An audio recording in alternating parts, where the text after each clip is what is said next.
नमस्कार। आप सभी का बहुत स्वागत है ऑनलाइन लीगल एडवाइस में। आपने शुरुआत की है अशोक पांडे के साथ। जी हाँ, हम बात कर रहे हैं डोमेस्टिक वायलेंस एक्ट, जिसका पूरा नाम है the protection of women from domestic violence act 2005 का कानून। और इस 2005 के कानून में प्रावधान किया गया कि महिला के साथ यदि उत्पीड़न हो, मारपीट हो, शारीरिक हिंसा हो, मानसिक हिंसा हो, तो वो शिकायत दर्ज करा सकती है। कहाँ पर?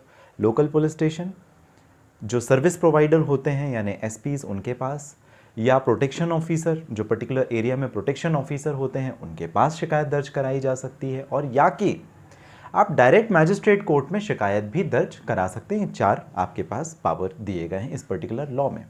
काफ़ी सारे सेक्शंस, और जहां पर बताया गया है कि आप किस तरीके से शिकायत करेंगे धारा 12 के अंतर्गत, इसके बारे में हम लोगों ने बात की और मैंने आपको बताया किस किस तरीके की रेमेडीज अवेलेबल है। अब ज़रा समझते हैं कि प्रोटेक्शन ऑफिसर का क्या मतलब होता है और सर्विस प्रोवाइडर का क्या मतलब होता है। मान लीजिए किसी महिला के साथ में हो रहा है अत्याचार, जो शारीरिक और मानसिक तौर पर होता है।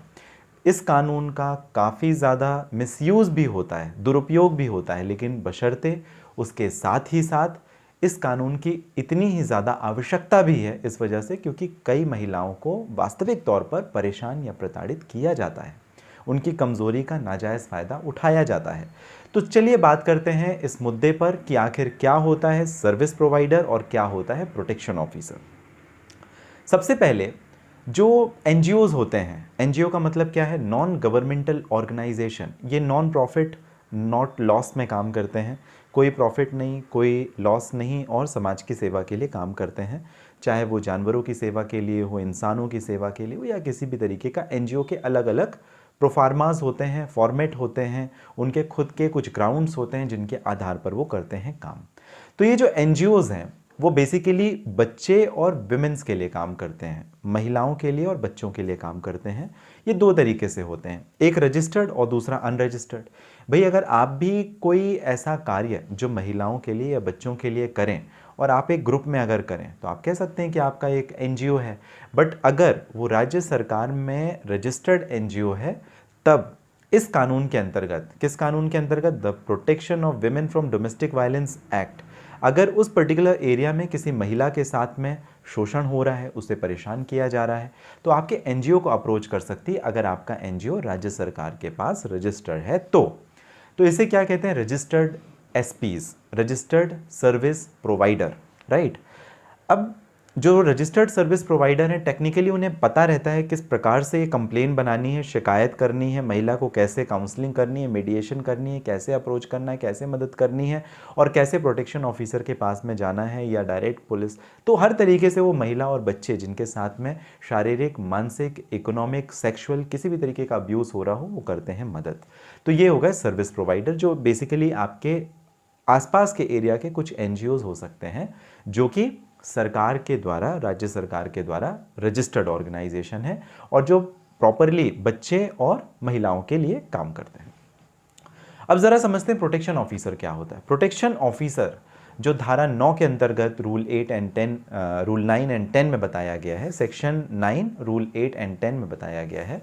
तो प्रोटेक्शन ऑफिसर का मतलब ये होता है कि जो भी एक ऑफिसर राज्य सरकार के द्वारा किया गया है अपॉइंट, उसकी जो नियुक्ति हुई है राज्य सरकार के द्वारा हुई है, और किस वजह से हुई है कि उस पर्टिकुलर एरिया में, मान लीजिए जिले का है तो जिले में, या तहसील का है तो तहसील में, या किसी और एक तालुका लेवल का है तो तालुका में, यदि किसी महिला के साथ में शारीरिक हिंसा, मानसिक हिंसा, इकोनॉमिक या सेक्सुअल अब्यूज़ होता है, तो वो प्रोटेक्शन ऑफिसर के पास में जाए, और प्रोटेक्शन ऑफिसर को स्पेशल तरीके से ट्रेन किया जाता है कि वो महिला को सपोर्ट करे। किन किन चीज़ों में सपोर्ट करे?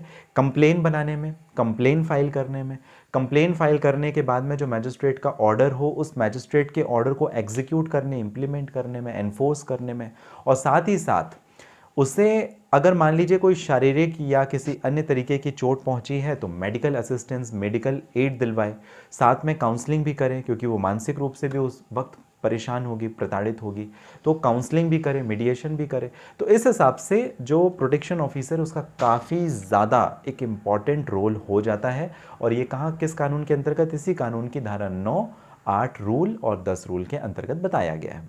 सर्विस प्रोवाइडर मैंने आपको बता दिया कि एनजीओज होते हैं, वॉलेंट्री एसोसिएशन होते हैं जो रजिस्टर्ड होते हैं राज्य सरकार में और असिस्टेंस प्रोवाइड करते हैं, मदद प्रोवाइड करते हैं विमेन को अगर वो डोमेस्टिक वायलेंस फेस करती है तो उसके साथ किसी भी तरीके से मानसिक या शारीरिक या सेक्सुअल या इकोनॉमिक अब्यूज़ होता है या वर्बल और इमोशनल अब्यूज़ होता है, तो वहाँ पर जो सर्विस प्रोवाइडर हैं जिसे एसपीज भी कहा जाता है, एसपी वो पुलिस वाले एसपी नहीं, सुपरिटेंडेंट ऑफ पुलिस नहीं, एसपी यानी सर्विस प्रोवाइडर की बात कर रहा हूँ यहाँ पे, जो एज एन विमेन को हेल्प करे to file complain, to register complain और जो भी अल्टरनेटिव रेमेडीज अवेलेबल हैं इस कानून the protection of women from domestic violence act के अंतर्गत, तो लीगल एड दिलाने का, मेडिकल केयर दिलाने का, काउंसलिंग कराने का और भी जो अदर वैल्यूएबल सपोर्ट है वो सपोर्ट देने का धारा 10 में बताया गया इसी कानून के अंतर्गत। तो आपको ये जानकारी कैसी लगी और मेरे ख्याल से आप निश्चिंत हो गए होंगे, आपको पता चल गया होगा कि प्रोटेक्शन ऑफिसर क्या होता है और सर्विस प्रोवाइडर क्या होता है डोमेस्टिक वायलेंस एक्ट के अंतर्गत।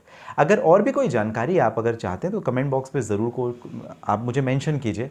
मैं पूरी कोशिश करता हूं कि आपके जो सवाल हैं मैं उनके जवाब देने की, कहीं से भी समय निकाल करके आपके जवाब देने की मैं करूं कोशिश। किसी पर्सनल प्रॉब्लम के लिए भी अगर आप मुझे करना चाहते हैं बात तो आप कर सकते हैं। इस वीडियो के डिस्क्रिप्शन में लिंक है, डिटेल्स है, जहां से आप अपॉइंटमेंट बुक करके मुझे आपकी परेशानी से संबंधित बात कर सकते हैं। आपने शुरुआत की थी अशोक पांडे के साथ। मिलते हैं अगले वीडियो में, बात करेंगे किसी दूसरे लीगल टॉपिक के ऊपर। तब तक आप सभी रखें अपना ध्यान।